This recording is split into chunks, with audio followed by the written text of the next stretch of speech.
Assalamualaikum warahmatullahi wabarakatuh dan salam sejahtera. Apa khabar? Saya doakan semua pelajar berada dalam keadaan sihat walafiat dan bersedia untuk sesi pengajian Ogos Disember tahun 2020 yang akan bermula pada 24 Ogos 2020. Saya, Dr. Masyita binti Taib, adalah penyelaras program Ijazah Sarjana Muda Perguruan atau singkatannya ialah PISMP. Tahniah kerana anda berjaya untuk meneruskan pengajian ke PISMP. Saya akan memberi taklimat ringkas berkenaan program PISMP tersebut. Program PISMP telah menetapkan 6 objektif pendidikan program atau singkatannya ialah PEO, iaitu PEO 1, berpengetahuan dan berkemahiran praktikal dalam bidang keguruan selaras dengan kehendak organisasi dan pelanggan. PEO yang kedua, menjana penyelesaian masalah dalam bidang keguruan melalui pendekatan saintifik secara inovatif, kreatif dan beretika. PEO 3, berkomunikasi secara berkesan dengan memartabatkan bahasa Melayu sebagai bahasa ilmu dan memperkukuhkan bahasa Inggeris. PEO 4, berupaya mencari dan mengurus maklumat yang relevan daripada pelbagai sumber. PEO 5, mempamerkan kemahiran keusahawanan, pengurusan dan menyedari keperluan pembelajaran sepanjang hayat untuk pembangunan kerjaya. Dan objektif pendidikan program yang terakhir ataupun PEO 6, memiliki nilai dan sikap profesionalisme, ciri-ciri kepimpinan, berkemahiran sosial, bertanggungjawab dan mampu melaksanakan kerja berpasukan. Terdapat 9 hasil pembelajaran program ataupun ringkasannya ialah PLO. PLO 1 menggunakan pengetahuan dan kemahiran yang berkaitan teori dan prinsip-prinsip pengajaran dan pembelajaran dalam bidang pengkhususan. Contohnya di sini ialah pendidikan muzik, pendidikan khas, pendidikan seni visual, pendidikan Islam ataupun pendidikan bahasa Melayu, pendidikan jasmani ataupun TESOL.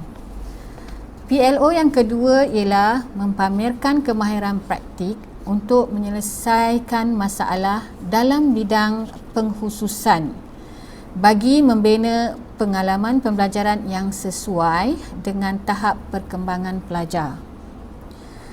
PLO ketiga, mengaplikasi refleksikan diri, kemahiran penyelesaian masalah, kemahiran saintifik dan pemikiran kreatif dalam bidang keguruan. PLO yang keempat, mempunyai kebolehan berkomunikasi dan bekerjasama secara efektif dengan pelbagai pihak dalam konteks global, ekonomi, persekitaran dan komuniti. PLO 5, mempunyai keupayaan dan kesungguhan untuk melaksanakan tanggungjawab sebagai satu pasukan. PLO 6, mempunyai kebolehan mengurus maklumat dan mempunyai jangkaan tentang keperluan dan kapasiti untuk menjalani pembelajaran sepanjang hayat. PLO 7, mempamerkan kemahiran pengurusan dan keusahawanan serta bertindak balas kepada keperluan perubahan semasa. PLO 8, mengamalkan nilai profesionalisme, sikap dan etika dalam profesyen perguruan. Dan hasil pembelajaran program yang ke-9, mempamerkan ciri-ciri kepimpinan dan keterampilan sebagai ejen perubahan dalam bidang keguruan. Pelaksanaan kursus boleh dalam bentuk kuliah, tutorial dan amali. Manakala penilaian akan dilaksanakan dalam bentuk sama ada kerja khusus, boleh jadi dalam bentuk kuis, projek, tugasan dan lain-lain, ataupun dalam bentuk peperiksaan akhir secara berpusat. Tetapi pada waktu Perintah Kawalan Pergerakan PKPP, pentaksiran alternatif akan dilaksanakan mengikut kursus masing-masing. Dan penilaian yang ketiga boleh dilaksanakan dalam bentuk amali. Syarat penganugerahan. Seseorang pelajar akan dianugerahkan ijazah sarjana muda perguruan dengan kepujian setelah berjaya menyempurnakan pengajian selama 8 semester dengan jumlah kredit 133 kredit dan memenuhi semua syarat lain yang ditetapkan oleh Senat IPG. Berikut adalah struktur program PISMP yang terdiri daripada beberapa komponen. Komponen yang pertama iaitu komponen kursus IPG yang terdiri daripada 6 kursus dengan 16 kredit. Kursus yang pertama ialah Bahasa Melayu Komunikatif ataupun English Language Proficiency. Kursus yang kedua Tamadun Islam dan Tamadun Asas. Kursus yang ketiga Co-Curriculum. Kursus yang keempat Pendidikan Islam atau pengenalan kepada pendidikan moral. Kursus yang kelima Bina Insan Guru dan kursus yang keenam hubungan etnik. Okey, anda boleh merujuk kepada nilai kredit berdasarkan kursus-kursus yang tertera. Komponen yang kedua ialah komponen asas pendidikan yang mempunyai 24 kredit, terdapat 8 kursus. Kursus yang pertama ialah Falsafah dan Pendidikan Islam di Indonesia. Kursus yang kedua Perkembangan Kanak-kanak. Kursus yang ketiga Murid dan Pembelajaran. Kursus yang keempat Pengurusan Bilik Darjah dan Tingkah Laku. Kursus yang kelima Teknologi untuk Pengajaran dan Pembelajaran. Kursus yang keenam Pentaksiran dalam Pendidikan. Kursus yang ketujuh Budaya dan Pembelajaran. Dan kursus yang ke-8 Asas Kepimpinan dan Pembangunan Profesionalisme Guru. Bagi komponen teras, terdapat 17 kursus teras yang merupakan mengikut bidang pengkhususan masing-masing. Daripada 17 kursus teras ini, 4 kursus di situ ditulis guna sama. Bermaksud 5 kursus ini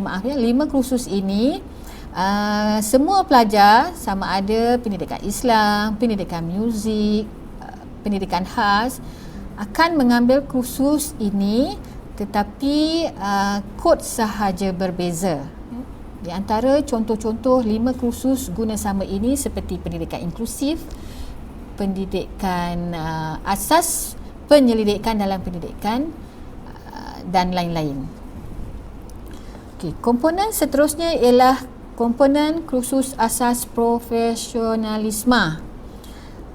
Terdapat 6 kursus di sini. Yang pertama ialah perancangan pengajaran dan pembelajaran. Kemudian yang kedua ialah praktikum yang pertama. Kemudian yang ketiga praktikum yang kedua. Kursus yang keempat ialah internship. Kursus yang kelima ialah internship bimbingan dan kaunseling, dan yang terakhir ialah pengalaman berasaskan sekolah. Komponen yang seterusnya ialah kursus elektif teras. Terdapat 20 kredit pada kursus elektif teras yang anda akan ambil pada semester 1, 2, 3 dan 4. Terdapat 7 kursus dalam elektif teras. Anda boleh lihat perincian ataupun nama-nama kursus ini di dalam buku panduan PISMP yang saya akan nyatakan di mana sumbernya pada slide yang terakhir. Dan komponen yang terakhir ialah komponen kursus elektif terbuka. Komponen elektif terbuka ditawarkan pada semester 5, 7 dan 8. Dan terdapat 3 sahaja kursus elektif terbuka. Dan keseluruhan jumlah kursus bagi keseluruhan komponen selama 8 semester pengajian ialah 133. Seterusnya saya nak menerangkan sedikit apakah yang dimaksudkan dengan amalan profesionalisme. Ia merupakan salah satu komponen yang telah saya nyatakan tadi. Yang pertama ianya adalah pengalaman berasaskan sekolah ataupun kita panggil PBS. Dijalankan selama 3 minggu dan diserapkan menerusi kursus asas pendidikan, teras dan elektif teras. PBS dilaksanakan pada semester 2, 3 dan 4. Seterusnya ialah praktikum. Dilaksanakan selama 24 minggu dengan 12 kredit dan diagihkan kepada 2 fasa. Fasa 1 memperuntukkan 6 kredit dan dilaksanakan pada semester 5 selama 12 minggu. Fasa 2 dilaksanakan pada semester 7 selama 12 minggu dan bilangan kredit yang diperuntukkan adalah 6 kredit. Seterusnya yang ketiga di dalam amalan profesionalisme ialah internship. Ianya dilaksanakan selama 4 minggu pada semester 8 dengan peruntukan kredit sebanyak 2 kredit. Berikut adalah kod yang terdapat dalam amalan profesionalisme iaitu PRKA 3012, kursus pengajaran dan pembelajaran. Kemudian PRKA 3026 iaitu praktikum 1, PRKA 3036 praktikum 2 dan PRKA 3042 internship. Manakala pengalaman berasaskan sekolah tiada kod bagi kursus tersebut dan tiada kredit diberikan. Keseluruhan kredit adalah 16 bagi amalan profesionalisme.